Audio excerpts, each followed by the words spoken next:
Hi guys! Ngayon may panibagong recipe na naman ako ituturo sa inyo. Tara guys, samahan niyo ako sa aking pagluluto.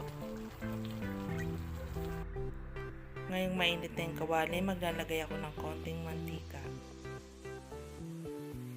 Eto, mainit na yung mantika. Ngayon, pripirituhin ko tong patatas.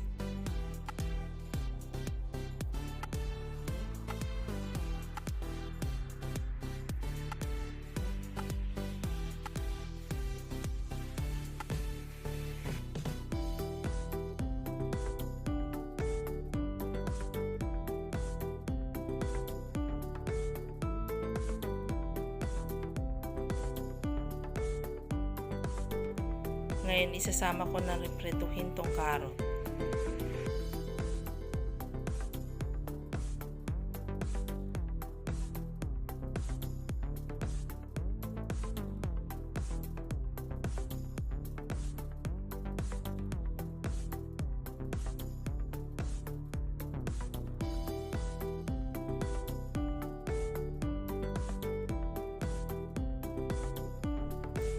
Naiprito ko na tong patatas at carrot, ngayon hahanguin ko na.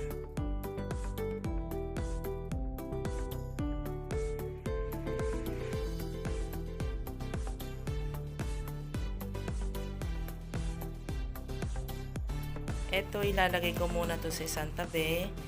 Ngayon dito sa pinagprituhan, dito na rin ako magigisa. Ngayon igigisa ko na tong bawang.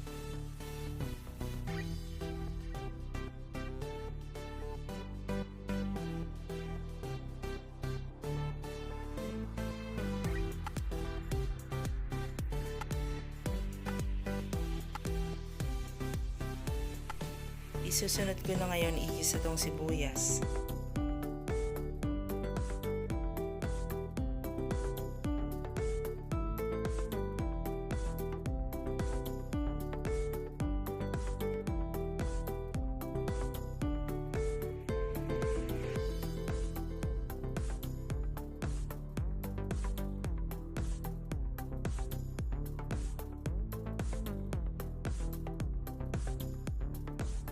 Ngayon, ilalagay ko na itong beef ribs na pinalambot ko.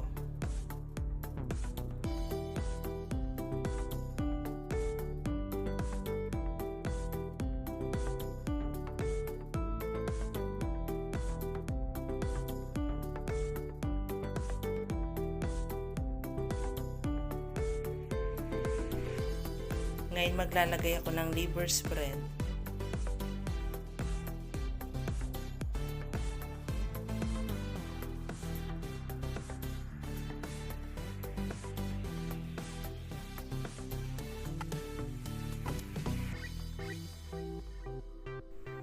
Ngayon, hahalu-haluin ko para madurog yung liver spread.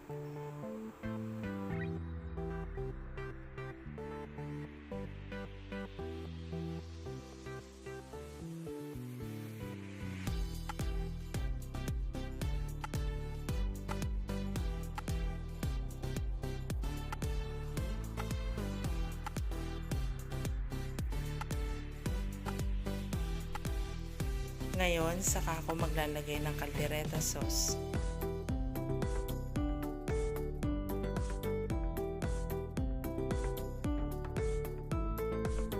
Ngayon, saka ko ngayon hahaluin para kumapit yung lasa ng caldereta sauce.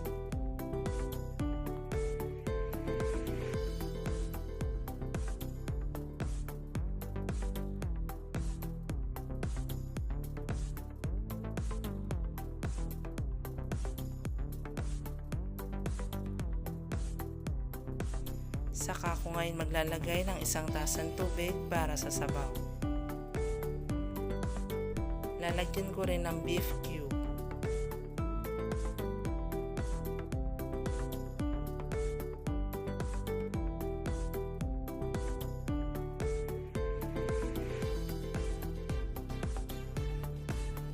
Ngayon, saka ko hihintayin hanggang sa kumulo. Ngayon kumukulo na, maglalagay na ako ng pasas.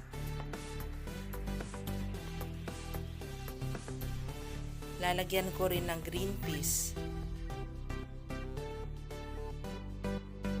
Saka ko ngayon hahaluin Hahayaan ko lang siya ng kumukulo ng 2 minutes.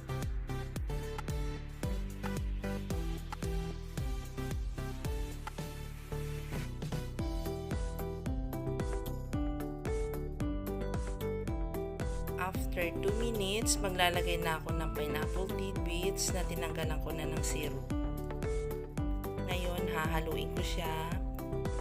Hahayaan ko lang siya na kumukulo ng 2 minuto.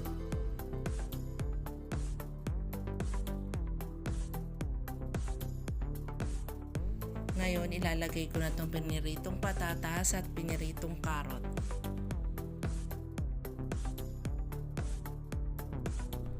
Maglalagay din ako ng bell pepper.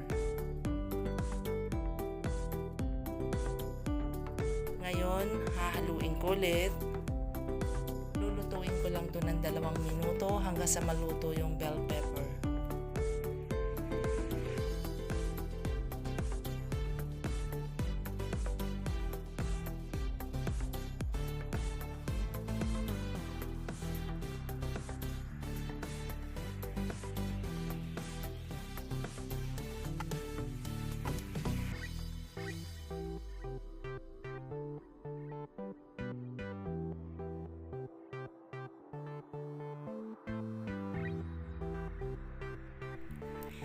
Eto, malapit nang maluto.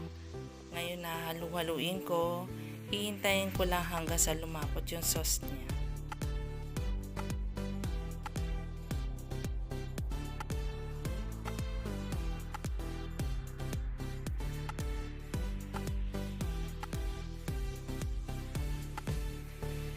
Eto na guys, luto na ang beef ribs caldereta.